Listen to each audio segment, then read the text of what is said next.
Welcome everyone, hope you are all fine. जैसा कि आपको मालूम है कि एलएलआई की प्लेलिस्ट है एबीएल के नाम से, जिसमें आपको सब्जेक्ट रिलेटेड एक्टिविटीज़ मिलती हैं।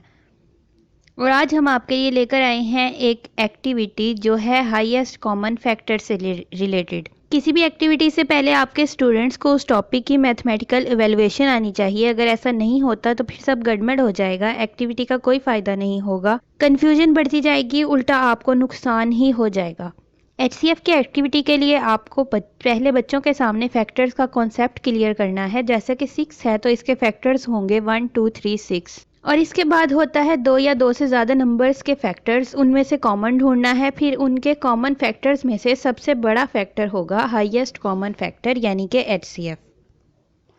अब ये क्लियर करने के बाद हमने ये भी सिखा दिया बच्चों को कि एचसीएफ निकालने के 3 तरीके हैं। इस वीडियो में आपको तीनों तरीकों की एक्टिविटी पता चलेगी। आप इसको बच्चों को बताए बगैर भी करवा सकते हैं, मतलब डिफरेंस बताए बगैर एक एक्टिविटी करवा दें, या फिर जो मेथड सिखाएं उसके साथ एक एक्टिविटी करवा दें। अब हम शुरू करते हैं और सबसे पहले है HCF by factorization. HCF by factorization की एक्टिविटी में साइड पर टेबल चार्ट लाजमी होना चाहिए और नंबर बॉक्सेस बनाने हैं ज़मीन पर, जिनमें आपको स्टूडेंट्स को खड़ा करना है और इन स्टूडेंट्स को मिलेंगी चॉकलेट्स।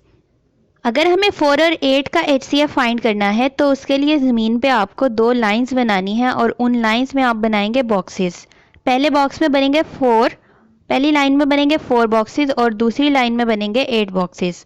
4 के फैक्टर्स होते हैं 1 2 और 4 और 8 के फैक्टर्स होते हैं 1 2 4 और 8।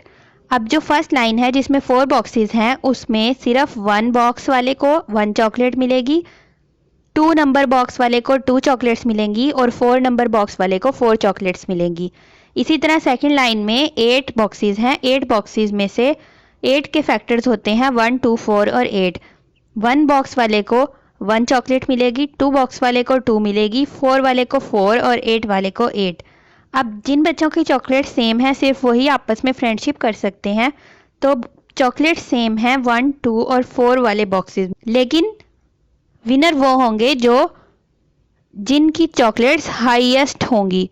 यहाँ हमें हाईएस्ट कॉमन फैक्टर फाइंड करना है, तो हमें इनमें से सबसे हाईएस्ट लेना है। इनमें सबसे हाईएस्ट है 4, इसलिए जो 4 नंबर बॉक्स वाले स्टूडेंट्स हैं वो आपस में फ्रेंडशिप कर सकते हैं और वो चॉकलेट्स खा सकते हैं। आप चॉकलेट्स की बजाय बबल्स भी यूज़ कर सकते हैं। नेक्स्ट आते हैं एचसीएफ बाय प्राइम फैक्टराइजेशन की एक्टिविटी में। उससे पहले आपको बच्चों को ये बताना है कि प्राइम्स क्या होते हैं। जो प्राइम्स हैं वो अपने अलावा सिर्फ 1 से फ्रेंडशिप करते हैं, तो आपने अगर 12 और 24 का एचसीएफ निकालना है तो 12 के प्राइम लेने हैं और 24 के भी प्राइम लेने हैं। तो 24 के जब हम फैक्टर्स बनाएंगे वो बनेंगे 12 × 2, फिर 12 के फैक्टर्स बनेंगे 6 और 2 और 6 के फैक्टर्स बनेंगे 3 और 2। इसी तरह 12 के फैक्टर्स बनेंगे 6 × 2 और 6 के फैक्टर्स बनेंगे 3 × 2।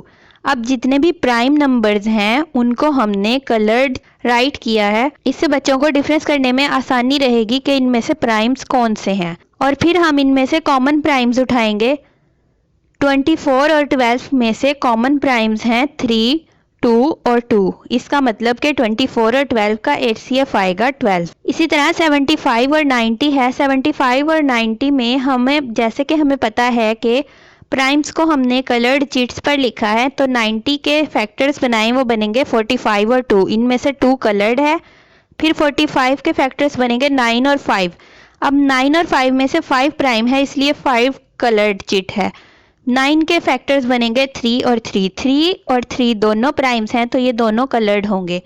इसी तरह 75 के फैक्टर्स बनेंगे 25 और 3। 25 और 3 में से 3 जो है वो प्राइम है, इसीलिए 3 कलर्ड है। 25 में से फैक्टर्स बनेंगे 5 और 5। 5 और 5 में से दोनों प्राइम्स हैं, इसलिए दोनों कलर्ड हैं। अब इन दोनों में कॉमन जो चिट्स हैं वो हैं 5 और 3। इसका मतलब कि इनका एचसीएफ आएगा 15।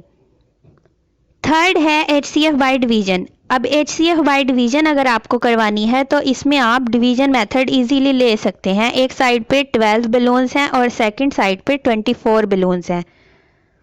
आपको क्या करना है कि 24 और 12 दोनों को इक्वेट करना है। वो कैसे कि आप 24 में से 12 बलून्स को साइड पे कर देंगे, उससे आपके पास दोनों साइड्स पर बचेंगे 12 और 12 बलून्स।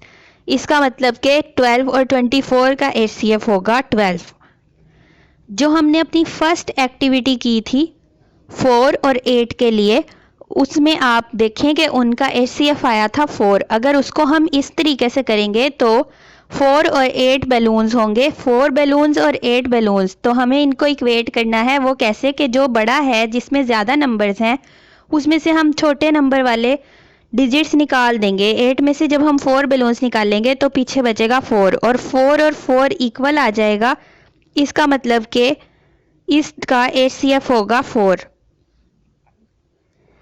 जैसे 75 और 90 है, ये बहुत बड़े डिजिट्स हैं, इनके इतने ज़्यादा बलून्स लेना पॉसिबल नहीं है। तो आप इसके लिए कोई और चीज़ भी यूज़ कर सकते हैं। जैसे किसी पेपर के स्मॉल पीसीस कर लें और 90 पीसीस एक साइड पर होंगे और 75 पीसीस दूसरी साइड पर होंगे। अब 90 और 75 पीसीस हैं, आपको क्या करना है, 90 में से 75 पीसीस को सेपरेट कर देंगे। हमें ये पता है कि हमने बड़े में से छोटे को माइनस करना था। जब हम 90 में से 75 पीसीस को माइनस करेंगे तो पीछे हमारे पास बचेगा 15, और दूसरी साइड पे था 75। 75 और 15 बना। अब हम क्या करेंगे कि 75 में से 15 माइनस करेंगे। जब हम 75 में से 15 माइनस करेंगे, 75 में से 15 को माइनस करेंगे तो आंसर आएगा 60। अभी भी ये दोनों बराबर नहीं है, एक तरफ 60 है और दूसरी तरफ 15। जब हम 60 में से 15 को माइनस करेंगे तो फिर आंसर आएगा 45। ये दोनों अभी भी इक्वल नहीं है। 45 में से फिर 15 को माइनस कर दें क्योंकि 15 45 से छोटा है। अब हमारे पास जो आंसर आएगा वो होगा 30। 30 अभी भी 15 से बड़ा है, तो हमें फिर बड़े में से छोटा माइनस करना है। इसलिए हम इसमें से मज़ीद 15 चिट्स को साइड पे कर देंगे। उससे हमारे पास जो आंसर आएगा वो होगा 15। 15 और 15 इक्वल हैं। इसका मतलब कि 90 और 75 का HCF है 15। 4 और 6 का HCF निकालने के लिए आप ज्योमेट्री बॉक्स में से पेंसिल्स और रेजर्स या शार्पनर्स ले सकते हैं। अगर ना मिलें तो आप कलर्ड पेंसिल से एक्टिविटी करवा लें। एक्टिविटीज़ के लिए आपको इनोवेटिव होना चाहिए। अपने माइंड से नए नए तरीके सोचें। किसी चीज़ पर फिक्स ना रहें, लेकिन ये ज़रूरी है कि वो एक्टिविटी बच्चे को कॉन्सेप्ट क्लियर कर दे इस टॉपिक का। अगर कॉन्सेप्ट ही क्लियर नहीं है तो एक्टिविटी का कोई भी फ़ायदा नहीं होगा। आपने ये देखा होगा कि इसमें से कुछ एक्टिविटीज़ ऐसी हैं जो आप स्मॉल डिजिट्स के लिए करवा सकते हैं।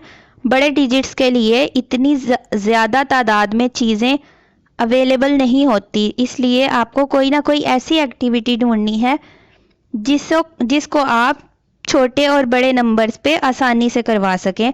और अगर बड़े नंबर्स पे नहीं भी करवा सकते तो छोटे नंबर्स पे ही करवा के बच्चों को कॉन्सेप्ट क्लियर कराया जा सकता है। लेकिन एक्टिविटी करवाने के लिए जो सबसे अहम बात है वो ये है कि बच्चों को सबसे पहले तो उस टॉपिक की एवेलुएशन आनी चाहिए, और उसके बाद आपको एक्टिविटी सबसे पहले बच्चों को अच्छे से एक्सप्लेन करनी है। अगर वो एक्टिविटी बच्चों को एक्सप्लेन ही नहीं है तो फिर उनको पता भी नहीं चलेगा कि उस एक्टिविटी का मकसद क्या है और उससे आपको क्या फ़ायदा हासिल हो रहा है।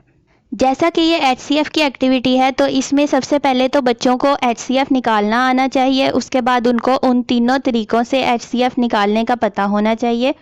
और उसके बाद जैसे कि हमने सबसे पहले एक्टिविटी की थी जिसमें हमने स्टूडेंट्स को बॉक्सेस में खड़ा किया था, तो आपको सबसे पहले स्टूडेंट्स को एक्सप्लेन करना है कि असल में उस एक्टिविटी में हो क्या रहा है। उसके बाद हमने प्राइम वाली एक्टिविटी की थी, तो प्राइम नंबर्स का बच्चों को पता होना चाहिए कि प्राइम नंबर्स होते क्या हैं। और उसके बाद हमने डिवीजन मेथड किया था, तो डिवीजन मेथड में बच्चों को पहले ये एक्सप्लेन करना ज़रूरी है कि हम बड़े नंबर से छोटे नंबर को माइनस करेंगे और दोनों साइड्स पे जब डिजिट्स इक्वल आएंगे तभी वो HCF होगा। अगर वो डिजिट्स इक्वल नहीं आते, इसका मतलब कि आपने कहीं पे मिस्टेक की है।